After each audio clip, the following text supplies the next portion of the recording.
Hello student, welcome to my YouTube channel Hi-Fi Classes for you. Today we will learn about zeros of polynomial or how to find zeros of any polynomial expression. तो चलिए शुरू करते हैं। सबसे first हमारा expression है px equal to X square plus 3x plus 2। तो सबसे पहले हम जानते हैं कि जीरोस ऑफ पोलिनोमियल होता क्या है।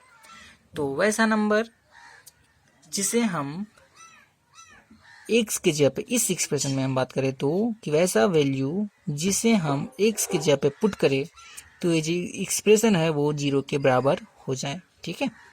हाँ, यहाँ पे यदि कोई भी वेरिएबल हो कोई दिक्कत नहीं से, यदि हम यहाँ पे वेरिएबल ये होता तो फिर हम ये की जगह पे पुट करते। ठीक है। तो अभी हमारे पास फिलहाल x है तो हम x की जगह पे पुट करेंगे। ठीक है।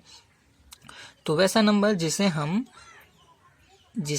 इस एक्सप्रेशन में x की जगह पे पुट करेंगे उस वैल्यू को, तो ये जो एक्सप्रेशन है वो जीरो के बराबर हो जाएगा। तो उसे हम बोलेंगे कि वो जो नंबर है वो क्या है, जीरोस है। ठीक है, जीरोस है। ठीक है। तो चलिए शुरू करते हैं। सबसे पहले इसे सॉल्व किस तरह से करना है। ठीक है। तो हमें क्या करना है कि हमें फाइंड करना है कि एक्स का वैल्यू कौन सा होगा, ऐसा कौन सा है जो इसे जीरो बना सकता है। ठीक है। तो कैसे फाइंड करेंगे हम, हमारे पास मान लीजिए एक्स स्क्वायर 3x है प्लस 2 है। ठीक है। इसे हम जीरो कर लेते हैं अभी।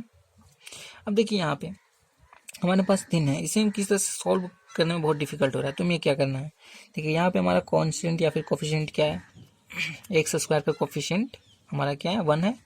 तुम 1 को और ये 2, ठीक है, इन दोनों को हम क्या करेंगे मल्टीप्लाई करेंगे तो हमारा क्या आएगा, 2। ठीक है। अब हमें एक बात करना, अभी इसमें सोचना क्या है कि ऐसा दो नंबर कौन से हैं जिन्हें उन दोनों को यदि मल्टीप्लाई करें तो 2 के बराबर हो जाए। तो ऐसा कौन सा ऐसा दो नंबर है जिसे हम मल्टीप्लाई करें तो 2 के बराबर हो जाए। तो हमारा होगा 1 इंटू 2 या फिर हम बोले तो 2 इंटू 1। ठीक है, ये दो नंबर होंगे। ठीक है। यदि कोई, जैसे यहाँ पे 4 रहता हमारे पास, मान लीजिए हमारे पास 4 रहता, तो देखिए इसमें क्या होता, 1 इंटू 4 होता। ठीक है, 4 इंटू 1 होता, फिर हमारा 2 इंटू 2 होता। ठीक है, इस टाइप से होता। 3 होते हैं हमारे पास। ठीक है, अभी हमारे पास यहाँ सिर्फ 2 हैं, हमें इसे नहीं देखना है। ठीक है, हमें सिर्फ इसे देखना है। तो हमारे पास क्या आ गया, 1 इंटू 2, ये हमारा आ गया। तो अब इसे क्या करना है, देखिए, तो अब करना है कि इनमें से कोई एक को लेना है। इसमें से 3 था, इसमें 2 है, तो इसमें दोनों में बात करेंगे तो इन दोनों में से कोई एक, दोनों तो सेम है, तो चलिए इसी को हम ले लेते हैं। तो मतलब इस तरह से होना चाहिए कि इनमें से कोई एक ऐसा होना चाहिए जिसे ऐड करने पर या फिर सब्ट्रैक्ट करने पर, मान लीजिए इसे हम लेते हैं, तो इन दोनों को ऐड करने पर या फिर सब्ट्रैक्ट करने पर इस बीच वाले के बराबर हो जाए, इस कोफिशिएंट के बराबर हो जाए। तो देखिए इसे हम क्या करेंगे, ऐड करेंगे तो सिंपली 3 के बराबर ही हो जाएगा। तो हम इसे पुट कर देते हैं। तो हमारा यहाँ होता है एक्स स्क्वायर प्लस, देखिए 1 है तो हमारा सिंपली 1 एक्स लिखेंगे। ठीक है, क्योंकि 1 तो यहाँ पे हमारा कोफिशिएंट है, एंड 2 है तो 2 और एक्स हमारा है 2, यहाँ हम 0 लिख देते हैं। ठीक है। अब हमारा देखिए यहाँ पे इसमें इन दोनों को हम एक साथ और इन दोनों को एक साथ हम कर देते हैं। इनमें से हमारा कॉमन ले लेते हैं एक्स को, हमारा बचा एक्स प्लस 1। अब यहाँ पे हम कॉमन लेते हैं 2 को, तो हमारा यहाँ बचेगा एक्स प्लस 1। ठीक है। अब देखिए एक्स प्लस 1, इन दोनों को हम क्या करते हैं, बाहर कर देते हैं, एक्स प्लस 1। तो हमारे पास क्या बचा, एक्स प्लस 2। तो ये हमारा बच गया। ठीक है। अब देखिए ये जो एक्सप्रेशन है, ठीक है, ये जीरो कब होगा, या तो इसे जीरो होना पड़ेगा या फिर इसे जीरो होना पड़ेगा। यदि इसके बराबर जीरो हम लिख दें, इसके बराबर, तो क्या होगा, जीरो हो जाएगा, क्योंकि 0 into X plus 1 equal to 0। ठीक है। या फिर हम इसे जीरो कर दें तो फिर जीरो के बराबर हो जाएगा। तो चलिए हम दोनों को एक बार इसे जीरो करते हैं, एक बार इसे जीरो करते हैं। तो सबसे फर्स्ट हम इसे जीरो करते हैं, एक्स प्लस 1 इक्वल टू 0। ठीक है। एंड एक बार हम करेंगे एक्स प्लस 2 इक्वल टू 0। तो सबसे फर्स्ट इससे बात करते हैं, तो ये हमारा क्या जाएगा, एक्स इक्वल टू -1, और ये हमारा जाएगा एक्स इक्वल टू -2, ये हमारे आ जाएंगे। ठीक है। अब देखिए कि एक्स इक्वल टू माइनस, यहाँ पे हम सिंपली लिख सकते हैं एक्स इक्वल टू हमारा क्या आ गया, 2 वैल्यू आ गया। ठीक है, -1 एंड -2। तो देखिए मैं एक्स, अब क्या है कि इस एक्सप्रेशन में यदि हम -1 या फिर -2 को पुट करेंगे एक्स के जगह पे, तो जो ये एक्सप्रेशन जो है ये 0 के बराबर हो जाएगा। ठीक है। तो इसलिए हम इसे बोल सकते हैं कि ये जो x का वैल्यू है -1 एंड -2, ये क्या है, जीरोस हैं। इस पॉलिनोमियल के जीरोस -1 एंड -2 हैं। ठीक है। इस पॉलिनोमियल एक्सप्रेशन के जीरोस क्या है, -1 एंड -2 है। ठीक है। तो ये हमें पता चल गया कि किस तरह से जीरोस को फाइंड करना है। ठीक है, फिर इसी तरह से हमारे पास मान लीजिए कोई और एक्सप्रेशन हो। चलिए हम सेकेंड एक्सप्रेशन की बात कर लेते हैं। ये एक्स और ये जो है वो जीरो के बराबर नहीं होगा। ठीक है, तो अब इसे फाइंड करना है कि इसमें से हमारा जो है जीरोस कितने हैं, मतलब कितने हैं और कौन कौन है। ठीक है, तो चलिए हमें फाइंड करना है इसमें जीरोस। ठीक है, तो इसे किस तरह से फाइंड करेंगे, देखिए हमें क्या करना है इसे, इस तरह तो हम सॉल्व नहीं कर सकते हैं। ठीक है, सिंपली से हम क्या कर सकते हैं, ये एक्स इक्वल टू जीरो। ठीक है, इसे हो गया। अब हमें फाइंड करना है एक्स, तो हमें क्या करना है, एक्स इक्वल टू क्या होगा हमारा zero by and then X equal to zero. देखिए एक्स का वैल्यू क्या आ गया, जीरो। अब यदि हम इस जीरो को इस एक्सप्रेशन में पुट करें एक्स के जगह पे, ठीक है, यहाँ पे क्या दिया है कि ये जो है वो जीरो के बराबर नहीं होगा। ठीक है, यहाँ पे हम अब यहाँ इस एक्स के जगह पे हम जीरो पुट करें तो ये जो एक्सप्रेशन है वो क्या होगा, ये एक्सप्रेशन क्या होगा हमारा जीरो के बराबर हो जाएगा यदि हम एक्स के जगह पे जीरो को पुट करें तो। ठीक है, एक्स का वैल्यू जीरो को पुट करें यहाँ पे तो ये एक्सप्रेशन जीरो के बराबर हो जाएगा। इसका मतलब कि इस एक्सप्रेशन का जीरोस क्या है हमारा, ये जीरो। ठीक है, सिर्फ यही है, एक है, हो सकते हैं दो भी हो सकते हैं, तीन भी हो सकते हैं, चार भी हो सकते हैं, बट इसमें हमारा सिर्फ वन था, इसमें हमारा वन है, इसमें हमारा टू था। ठीक है, तो इसमें हमारा वन है, जीरो है। ठीक है, एक जीरो, मतलब इस एक्सप्रेशन का जीरो हमारा क्या है, जीरो और सिर्फ एक है। ठीक है, जीरो, इस एक्सप्रेशन का जीरो जीरो, कंफ्यूजन नहीं होना है। इस एक्सप्रेशन का जीरो क्या है, सिर्फ जीरो, वन है, मतलब एक है, एक ही ठो है। ठीक है, तो ये हमारा आंसर है। ठीक है, कि एक्स के जगह पे यदि हम जीरो को पुट करेंगे तो हमारा ये एक्सप्रेशन जो है वो जीरो के बराबर आ जाएगा। ठीक है, आई होप ये आपको समझ में आ चुका होगा। और यदि हम बात करें तो थर्ड को हम एक और देख लेते हैं। ठीक है, इसमें आपको अच्छा हो जाएगा। तो चलिए हम देख लेते हैं हमारा थर्ड में P X equal to C X plus D. ठीक है, इसमें क्या है, इसमें सी जो है वो जीरो के बराबर नहीं होगा। ठीक है, और डी, सी और डी क्या है, कोई भी इंटीजर होंगे। ठीक है, तो हम बात करते हैं। देखिए, तो हम इसे क्या इस तरह से सॉल्व कर सकते हैं, इसके बराबर जीरो। इसके अलावा और हम कुछ कर सकते हैं इसमें, तो कीजिए या फिर नहीं कीजिए। ठीक है, यदि नहीं हो रहा तो हमें ये करना है। ठीक है, ये हो गया। अब देखिए इसमें क्या करना है, सी एक्स है, इसे हम इस तरह से लिख सकते हैं माइनस डी, एंड देन फिर इसे हम लिख सकते हैं x equal to minus D by सी।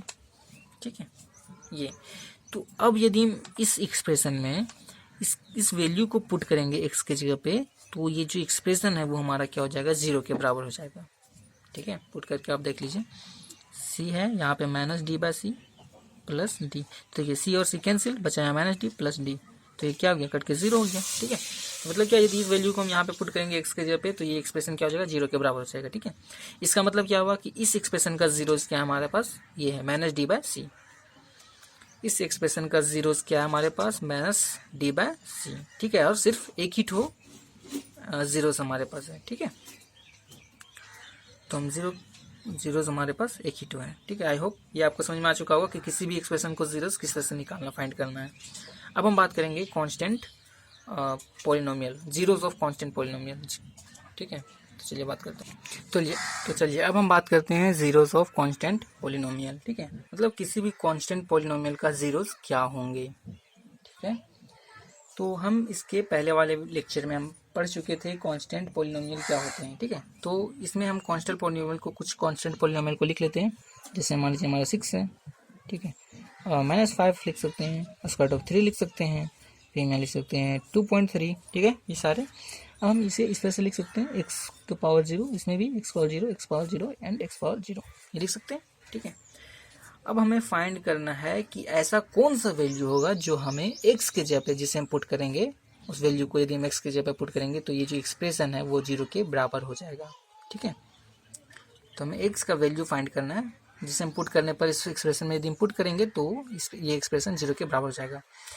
तो आप देखेंगे कि ऐसा कोई वैल्यू ही नहीं मिल रहा जिसे हम यदि एक्स के जगह पे पुट करेंगे तो 0 के, ये जो एक्सप्रेशन होगा वो 0 के बराबर हो जाएगा। जैसे हम देखिए, मान लीजिए हम एक को पुट करते हैं 1, तो मान लीजिए 6 है, इंटू यदि एक्स के जगह पे हम 1 को पुट करते हैं और पावर 0 होगा। ठीक है, तो ये हमारा क्या हो गया, 6 इंटू 1 इक्वल टू 6, 0 नहीं हुआ। ठीक है, फिर मान लीजिए इसमें हम बात करें तो यहाँ पे -5 है, इंटू यदि मान लीजिए यहाँ पे 2 पुट करें तो हमारा ये क्या हो गया, -5 इंटू 1 इक्वल टू क्या, -5। ठीक है, ये भी नहीं हो रहा है। फिर यदि हम यहाँ पे मान लीजिए स्क्वायर ऑफ 3 पुट करें और यहाँ पे हम करें 3 का पावर 0, तो ये हमारा क्या होगा, square of 3 into 1 equal to square of 3। ठीक है, इसी तरह से हमारे होते रहेंगे। मतलब क्या कि ऐसा कोई नंबर ही नहीं है जिसे हम एक्स की जगह पे पुट करेंगे तो ये एक्सप्रेशन को 0 बना देगा। ठीक है, कांस्टेंट पॉलिनोमियल की एक्सप्रेशन को 0 बना दे। ठीक है, हाँ, यदि हम 0 को, अब यहाँ पे हम मान लीजिए शायद 0 को आप पुट करना चाहें कि हम चलिए 0 को पुट करके एक बार देख लेते हैं। तो 0 का पावर 0, तो ये जो 0 का पावर 0 होता है वो नॉट डिफाइंड होता है। ठीक है, ठीक है, डिफाइंड नहीं होता 0 का पावर 0, इसलिए हम कभी भी x की जगह पे 0 को पुट नहीं करेंगे। ठीक है, यहाँ पे लिख सकते हैं x नॉट इक्वल टू 0। ठीक है, बिकॉज 0 का पावर 0 इज नॉट डिफाइंड। ठीक है, तो हम x की जगह पर 0 के पावर 0 नहीं पुट कर सकते। ठीक है, तो इसका मतलब ये हुआ कि हमारे पास ऐसा कोई वैल्यू ही नहीं है जिसे हम x की जगह पे पुट करेंगे तो वो एक्सप्रेशन को 0 बना दे। मतलब लिख सकते हैं यहाँ पे we can not have any value at which constant polynomial will become 0। ठीक है, तो सिंपली हम बोल सकते हैं जब ऐसा कोई नंबर ही नहीं मिलेगा तो हम क्या बोल सकते हैं कि कांस्टेंट पॉलिनोमियल है वो क्या होता है, मतलब zeros of constant polynomial does not exist. यहाँ पे लिख सकते हैं हम zeros of constant polynomial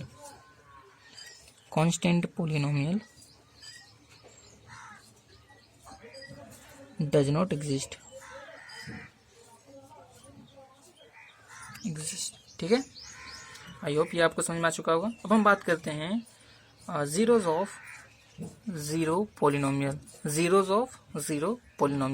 confuse नहीं होना है। ठीक है, हम बात करते हैं जीरोस ऑफ जीरो पोलिनोमियल। ठीक है, इसके हम बात करते हैं। तो देखिए हमारा जीरो पोलिनोमियल के बारे में पढ़ चुके थे हम पहले भी। तो हमारा जीरो पोलिनोमियल क्या होता है, 0। ठीक है, सिंपली सिर्फ 0 होगा। ठीक है, हम इसे अब क्या लिख सकते हैं, x की पावर 0, फिर हम लिख सकते हैं x की पावर 1, फिर लिख सकते हैं x की पावर 2, फिर लिख सकते हैं x की पावर 3।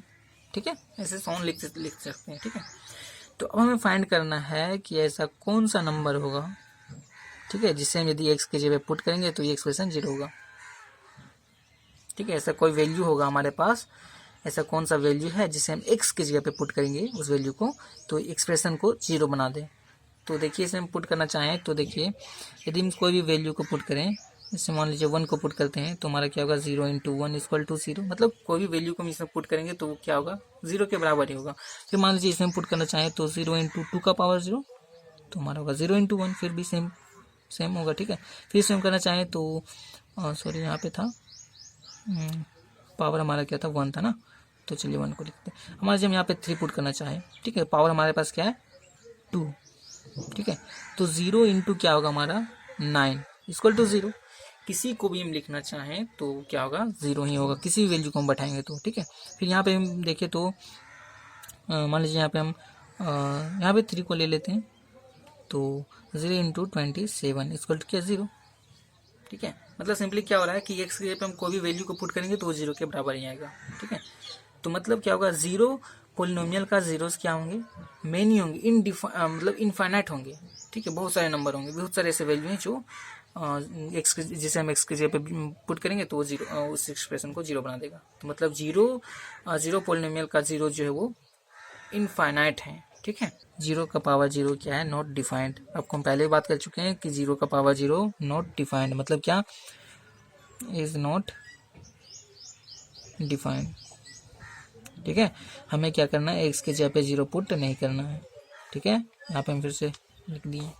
ठीक है, ये तो हम सिंपली यहाँ हम क्या बोल सकते हैं कि जीरोस ऑफ जीरोस पोलिनोमियल जो है, मतलब 0 पोलिनोमियल का 0 जो वो इनफाइनाइट है। ठीक है, तो सिंपली इसमें बोले तो सारे इंटीजर्स, इसमें इंटीजर्स जितने भी इंटीजर्स है, यदि उसे हम एक्स के जगह पे पुट करेंगे तो क्या होंगे, ये वैल्यू जो है वो 0 के बराबर हो जाएंगे। ठीक है, तो यहाँ पे लिख सकते हैं सिंपली कि जो हमारा zeros of polynomial zeros of zero polynomial है वो क्या होंगे, एवरी इंटीजर्स।